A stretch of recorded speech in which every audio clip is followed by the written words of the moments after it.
लोग सोचते हैं कि इकोनॉमी जो होती है, महंगाई जो होती है, वो समाज की कंडीशन से अलग होती है। जिस देश में हार्मनी नहीं होती है, शांति नहीं होती है, उस देश में महंगाई बढ़ेगी, उस देश में नफरत बढ़ेगी, इकोनॉमी चल ही नहीं सकती है, रोजगार मिल ही नहीं सकता। अगर देश को मजबूत बनाना है तो सबसे जरूरी चीज शांति, हार्मनी ये है। बीजेपी के लोग सोचते हैं कि नफरत फैलाकर, लोगों को डराकर, लोगों को मारकर इंडिया की, हिंदुस्तान की इकोनॉमी को स्ट्रेंथन किया जा सकता है। गलत फहमी में हिंदुस्तान की जो आर्थिक सिचुएशन है, रोजगार की सिचुएशन है, उसको आप अभी इमेजिन ही नहीं कर सकते। जो आने वाला है वो आपने अपनी पूरी जिंदगी में नहीं देखा है, क्योंकि इस देश का जो रोजगार का स्ट्रक्चर है, जो रीढ़ की हड्डी है, वो टूट गई है। जो स्मॉल एंड मीडियम बिजनेस है, छोटे दुकान चलाते हैं, इनफॉर्मल सेक्टर जो था, ये हमारी रीढ़ की हड्डी है। बड़े बड़े इकोनॉमिस्ट सोचते हैं, ब्यूरोक्रेट सोचते हैं कि इसका कोई मतलब ही नहीं। वो दूसरे देशों को देखकर अपना प्लान बनाते हैं। जैसे प्रधानमंत्री के माइंड में है कि भैया देखो साउथ कोरिया ने क्या किया, हमें भी करना चाहिए। वो बाहर देखते हैं और फिर कहते हैं हाँ हमें वैसे बनना है। उस प्रकार से काम नहीं हो सकता।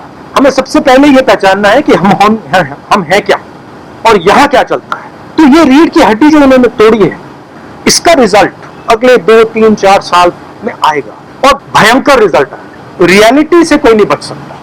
टेम्परेरीली मॉडर्न पॉलिटिक्स में रियलिटी से बचने का तरीका मीडिया है। मीडिया को आप 6 महीने, 1 साल, 2 साल, 3 साल मीडिया के थ्रू आप सच्चाई को दबा सकते हो, छुपा सकते हो। मगर जब वो सच्चाई युवा के पेट तक पहुंचती है, युवा के माता पिता के पेट तक पहुंचती है, तो फिर मीडिया उसको नहीं संभाल पाता। पिछले 2-3 साल मीडिया ने सच्चाई को छुपाया है। हमारे इंस्टीट्यूशंस में मीडिया ने, बीजेपी के नेताओं ने, आरएसएस ने सच्चाई को छुपा के रखा है। अब आस्ते आस्ते सच्चाई बाहर निकलेगी। वही हुआ श्रीलंका में। श्रीलंका में सच्चाई बाहर आ गई, हिंदुस्तान में सच्चाई बाहर आएगी। फर्क क्या है? हिंदुस्तान को बांटा भी गया है। हिंदुस्तान में अलग अलग ग्रुप्स बना दिया। पहले एक देश हुआ करता था, अब अलग अलग देश के अंदर अलग अलग देश बना दिया। इन लोगों का देश, दूसरा इन लोगों का देश, तीसरा इन लोगों का देश, और इन सबको एक दूसरे से लड़ाया जाता है। तो जब ये दर्द आएगा तो हिंसा आएगी। अभी मत मानो मेरी बात, 2-3 साल रुक जाओ। 100% total domination of the instruments of communication of this country. Media is 100% controlled. CBI, ED, these institutions suppress the conversation. Other institutions block the conversation.